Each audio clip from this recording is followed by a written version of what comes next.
लड़की के घर खाने से क्या भोगने पड़ते हैं जन्मों तक के पाप। जय श्री कृष्णा मित्रों, स्वागत है आपका एक बार फिर से हमारे YouTube चैनल में। प्रिय दर्शकों, आज की वीडियो में आपके लिए बहुत ही ज्ञानवर्धक एवं मोटिवेशनल होने वाली है। इस वीडियो में हम बहुत अच्छी आपके लिए जानकारी लेकर के आए।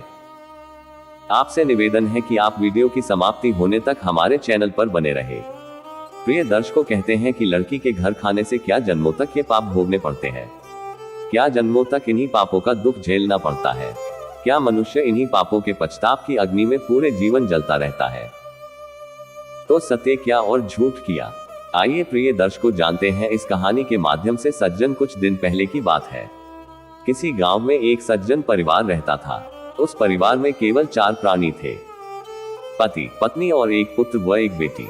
चारों प्राणी उस घर में बहुत ही सुख से रह रहे थे, क्योंकि धन संपत्ति भी खूब थी। दोस्तों, उस पिता ने अपने बेटा और बेटी के लिए पढ़ाया लिखाया, अर्थात एक अच्छे से विद्यालय में शिक्षा दिलवाई। जो गांव से दूर शहर में विद्यालय था, वहां पढ़ने के लिए अपने बच्चों को भेज दिया और वही पूरी शिक्षा उस विद्यालय में उन बच्चों ने की। सज्जन, वे बच्चे पढ़ते गए और धीरे धीरे बड़े होते गए। इसी तरह समय गुजरता गया और एक दिन वो दोनों बच्चे अब नौजवान हो गए। बेटा बेटी की पढ़ाई भी पूरी हो चुकी थी और वे दोनों शादी के लायक भी हो चुके थे।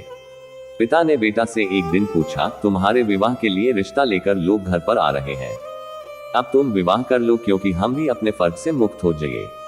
प्रिय दर्शकों, पिताजी के इस प्रकार कहने पर बेटा कहने लगा, पिताजी क्षमा करना, मैं अभी शादी नहीं कर सकता, मैं आप पर बोझ नहीं बन सकता। पिता ने कहा, क्यों बेटा, विवाह क्यों नहीं कर सकते थे? ऐसी उठपटंग बातें क्यों कर रहे हो? प्रिय दर्शकों, तब बेटा ने जवाब दिया, पिता मैं सही तो कह रहा हूँ, क्योंकि जब तक लड़का कुछ कमाने में नहीं लग जाता तब तक वे जवान बेटा अपने माता पिता पर बोझ की तरह ही तो होता है। आता पहले बेटे का खर्चा, फिर बहू का खर्चा माता पिता को ही झेलना पड़ता है। इसलिए जब तक मेरी नौकरी अर्थात पैसा कमाने का कोई भी जरिया हमें नहीं मिल जाता था, जब तक मैं विवाह नहीं कर सकता हूं, इसलिए हमें क्षमा करना और विवाह ही करना है तो हमारी छोटी बहन का कर दो, जो आपकी बेटी है, लेकिन मैं ऐसा नहीं कर सकता। प्रिय दर्शकों, बेटे की बात को सुनकर के उस पिता ने कुछ दिन के बाद अपनी बेटी की शादी एक अच्छे परिवार में कर दी। इधर प्रिय दर्शकों, जब बेटी की शादी हो जाती है तो कुछ दिनों के बाद में उस बेटा की भी सरकारी नौकरी लग जाती है और वे बेटा नौकरी करने के लिए शहर में चला जाता है। प्रिय दर्शकों, वे दोनों माता पिता अब बेहद परिश्रम में थे, क्योंकि कहते भी हैं जिसमें माता पिता की औलाद सुखी है वे पहले सुखी है, इसलिए वे दोनों बहुत ही खुश थे। दर्शकों, अब लड़का 1 साल के बाद में शादी कर लेता और फिर माता पिता के पास में आशीर्वाद लेने गांव आता है और कहता है, पिताजी यहाँ का घर और जमीन बेच दो और मेरे साथ शहर में चलो, वहां एक मकान खरीदेंगे और थोड़ी जमीन भी वही खरीद लेंगे, फिर वही आराम से रहेंगे और वही आपकी सेवा करेंगे। दर्शकों, वही हुआ। वो दोनों माता पिता घर की जमीन बेचकर अपने बेटे के साथ जाकर शहर में रहने लगे। प्रिय दर्शकों, समय गुजरता गया, बहू बेटे सेवा करते गए और माता पिता पर बुढ़ापा आता गया। कुछ दिनों के बाद में उस बेटे की माता का स्वर्गवास हो गया था, केवल पिता ही रह गए थे। पत्नी के जाने के बाद उस पिता का शरीर अब कमजोर होता चला गया, क्योंकि दर्शकों कहते भी हैं पति पत्नी जिंदगी रूपी पहिया होते हैं। अगर एक पहिया टूट जाता है तो दूसरे पहिया के लिए बहुत तगड़ा झटका लगा है। वही झटका उस पिता के लिए लगा, यानी उसके पति के लिए लगा, जो उसका शरीर कमजोर होता चला गया, तरह तरह की बीमारियों से ग्रसित होने लगा।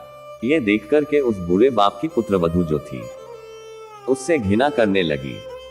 नतीजा यहाँ तक पहुंच गया कि एक दिन पुत्रवधू ने उस पिता के बेटे से कही दिया कि आप अपने पिता को वृद्धाश्रम में छोड़ आओ, अब मेरे बस की बात नहीं है कि इनकी सेवा कर सकूं, क्योंकि इनको अनेक तरह की बीमारी लग चुकी है। मैं नहीं चाहती हूँ कि उनकी बीमारियों का प्रभाव मेरे बच्चों के ऊपर पड़े। मैं नहीं चाहती हूँ कि आगे चल करके हमारे बच्चों को कोई हानि हो, कोई परेशानी हो, इसलिए अपने पिता को वृद्धाश्रम में छोड़ आओ। प्रिय दर्शकों, वही हुआ। अपनी पत्नी के कहने के मुताबिक वो बेटा अपने बूढ़े पिता को वृद्धा आश्रम छोड़ आया और कह दिया कि आपको जब कोई परेशानी हो तो मेरे लिए चिट्ठी लिखकर भेज देना, मैं आ जाया करूंगा। प्रिय दर्शकों, अब मैं बूढ़ा पिता वृद्ध आश्रम में रहने लगा और बेटा बहू मकान में आकर के रहने लगे। इधर दर्शकों, जब वे बूढ़ा पिता एक दिन परेशान हुआ तो उसने अपने बेटे के लिए चिट्ठी लिखी, लेकिन वे बेटा समय से नहीं पहुंच पाया यार, इसलिए पिता को अधिक परेशानी उठानी पड़ी, कष्ट झेलना पड़ा। प्रिय दर्शकों, पहले फोन वगैरह तो चलते नहीं थे, केवल चिट्ठी के द्वारा ही इंसान दूसरी जगह सूचना पहुंचा पाता था। इस तरह बेटा 2-4 बार तो वृद्धा आश्रम में पहुंच गया। फिर वे अपने पिता के पास चिट्ठी मिलने पर भी नहीं पहुंचा। कभी नहीं गया मित्र। इधर जब बेटा वृद्धा आश्रम में नहीं आया तो बूढ़े पिता को बहुत कष्ट हुआ। सोचने लगा बूढ़े बाप का एक बेटा ही सहारा होता है, वो भी छोड़ करके चला गया। ये सोच करके वे बहुत दुखी हुआ। दर्शकों, वे बूढ़ा बाप जब अधिक परेशान रहने लगा तो वहां उसका वृद्धा आश्रम में उसका एक मित्र था जो धार्मिक समाज का था। उसने कहा, अरे भाई, जब तुम्हारा बेटा नहीं है और नहीं आता है तो कोई बात नहीं, तुम्हारे कोई और तो बेटा होगा। जवाब दिया, नहीं, मेरे और कोई बेटा नहीं है। दूसरी तो बेटी है जो अपनी ससुराल में है, मैंने उसका विवाह कर दिया है। दर्शकों, ये सुनकर वे मित्र कहने लगा, तो अपनी बेटी के लिए चिट्ठी लिख दो, उसे बुला लो और वहां उसके घर में चले जाओ। सज्जन, तब मैं बूढ़ा बाप अपने मित्र की बात को सुनकर के कहने लगा, नहीं भाई, मैं बेटी के घर जाऊंगा और अपनी सेवा बेटी से कराऊंगा, कदापि नहीं। मित्र बोला, इसमें क्या बात है? जवाब दिया, नहीं, मैं बेटी से यदि सेवा करूंगा और उसके घर का खाऊंगा पीऊंगा तो मुझे बहुत भारी पाप लगेगा, क्योंकि कहते हैं लोग अपनी बेटी के घर का पानी तक नहीं पीती। प्रिय दर्शकों, ये सुनकर वे मित्र कहने लगा, अरे भाई, कैसी बातें कर रहे हो? कहां पुरानी प्रथा को दिमाग में लिए बैठे हो? तुम नहीं जानते, एक पिता के लिए जैसा बेटा होता है वैसे ही बेटी होती है। यदि बेटा सेवा नहीं कर रहा है, पिता अपनी बेटी के घर जा सकता है और वहीं रह सकता है, इसमें कोई दोष नहीं है। जवाब दिया, नहीं भाई, बड़े बड़े विद्वान कहते हैं जो पिता बेटी के घर पानी पीते हैं और खाना खाते हैं वे पापी होते हैं। सज्जनों, तब वे मित्र समझने लगा, भाई तुम नहीं जानती, ऐसे विद्वान ब्राह्मणों ने इस समाज को इतना भयभीत कर रखा है, इतना डरा दिया है, जो हर आदमी बेटी के घर खाना और पानी पीना ये सब साफ समझता है। अच्छा, तुम नहीं जानते हो, जो ब्राह्मण विद्वान है और धर्म के मर्म को जानता है, वह कभी नहीं कहेगा कि बेटी के घर रहना पाप है। और जो ब्राह्मण ओछी बुद्धि के होते हैं, समाज को उल्टी सीधी पट्टी पड़ा करके पैसा पैदा करते हैं और धर्म का मर्म नहीं जानते हैं, ऐसे ही पंडितों ने समाज को डरा रखा कि बेटी के घर खाना रहना पीना ये सब पाप कहते हैं।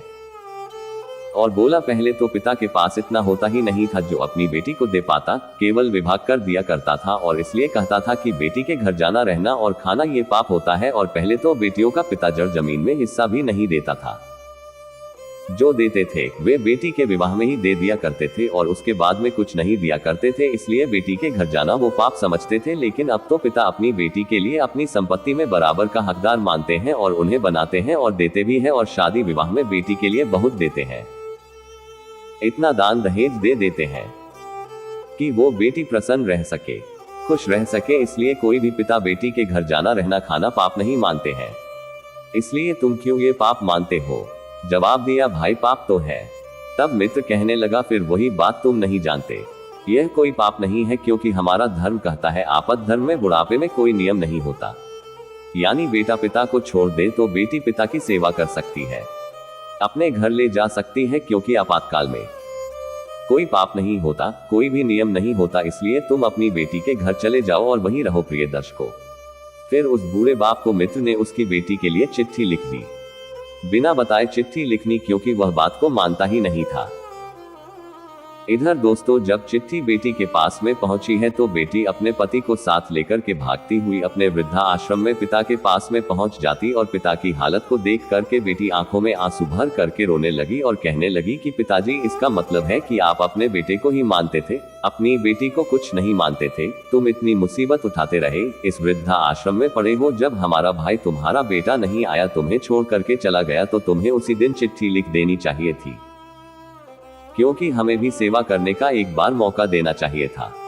जवाब दिया, बेटी, तुम्हारे घर रहने से, पानी पीने से, तुमसे सेवा करवाने से मैं बहुत बड़ा पाप करता, मैं नरक में जाता था। अपने पिता की बात को सुनकर के वे बेटी कहने लगी, नहीं पिताजी, जिस तरीके से पिता के लिए बेटा होता है वैसे ही तरीका से बेटी होती है। अगर बेटा पिता की सेवा नहीं करता तो बेटी पिता की सेवा कर सकती है, इसमें कोई दोस्त, इसमें कोई पाप नहीं होता है, इसमें कोई कानून अपराध नहीं होता। पहले के लोग ये समझते थे कि बेटी के घर खाने से, पीने से, रहने से बहुत बड़ा पाप होता है, क्योंकि उस समय जो हिंद बुद्धि वाले ब्राह्मण थे, जो धर्म के नाम पर पैसा पैदा करते थे और धर्म को बिखेरते धज्जियां उड़ाते थे, उन्होंने ही समाज में ये भय बना रखा है कि बेटी के घर रहने से, जाने से, खाना खाने से पाप लगता है। ऐसा कुछ नहीं है। ये दर्शकों, बेटी के ये शब्द सुनकर के जो उसका दोस्त था, जो मित्र था, उसकी आंखों में आंसू आ गए और कहने लगी, बेटी इसलिए मैंने तुम्हारे लिए चिट्ठी लिखी है। तुम धन्य हो, तुम बेटी नहीं, तुम तो इसका बेटा हो। इनको ले जाओ और इनकी सेवा करो। वही बात अपने पिता से कही, पिताजी चलो घर पे चलो, मैं तुम्हारी सेवा करूंगी। पिता ने बहुत मना किया लेकिन वह बेटी नहीं मानी। मित्र ने समझाया, मेरे दोस्त तुम चले जाओ, तुम तो बहुत बड़े भाग्यशाली हो जो तुम्हारे लिए ऐसी बेटी मिली है। हमारी बेटी के वचनों को सुनकर के आज हमारा दिल प्रफुल्लित हो गया कि पिता के लिए बेटा ही सब कुछ नहीं होते हैं, बेटियां भी बहुत कुछ होती है। क्योंकि जो काम बेटा नहीं कर सकता है, वे काम बेटियां करके दिखाती है, जो आपकी बेटी ने आज ये कहा है। मैं बहुत प्रसन्न हूँ आपकी बेटी को देख करके। आपको तो अपनी बेटी को देख करके बहुत खुश होना चाहिए था, और आप इस बात के लिए पाप कहते हो, इसको पाप समझते हो। अरे आप निर्भय होकर के अपने बेटी के घर चले जाओ, इसमें कोई पाप नहीं है, कोई कानून अपराध नहीं है। दर्शकों, इस तरीके से अपनी बेटी के अधिक शब्दों को सुनकर के और अपने मित्र के समझाने के मुताबिक वे पिताजी जो था बूढ़ा पिता अपनी बेटी के साथ अपने दामाद के साथ चला जाता है। अब बेटी दामाद बड़े खुश थे और घर पे ले जाकर के वे बेटी अपने पिता की सेवा करती है, इलाज करवाती है, और कुछ समय के बाद में उस बेटी का पिता शरीर से स्वस्थ हो जाता है और आराम से वे अपने बेटी के घर रहने लगता है। तो दोस्तों, कैसी लगी कहानी? ये कहानी हमारे लिए सीख दे करके जाती है कि बेटी के घर जाने से, रहने से, खाना खाने से कोई पाप नहीं होता है।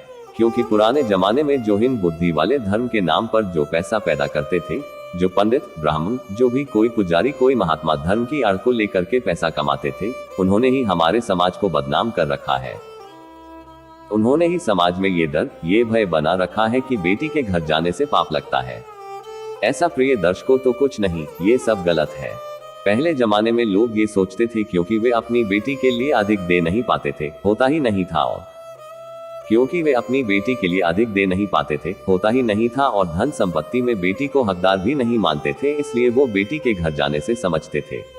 लेकिन आजकल के पिता कानून के तौर पर अपनी बेटी के लिए अपनी संपत्ति में बराबर का हकदार मानते हैं और हिस्सा देते हैं, और बेटी के लिए बेटा की तरह मानते हैं। इसलिए बेटी के घर जाने से, रहने से कानून भी कोई पाप नहीं समझता है। तो प्रिय दर्शकों, ये कहानी हमको यही सीख देती है कि बेटी के घर जाने से, रहने से, पानी पीने से या खाना खाने से कोई पाप नहीं है। दर्शकों, अगर ये वीडियो, ये जानकारी आपको अच्छी लगी है तो कमेंट बॉक्स में राय जरूर देना। हो सके तो अपने मित्रों के लिए भी शेयर करना। फिर मिलेंगे अगले वीडियो में किसी नई ज्ञान चर्चा के साथ में, तब तक के लिए धन्यवाद।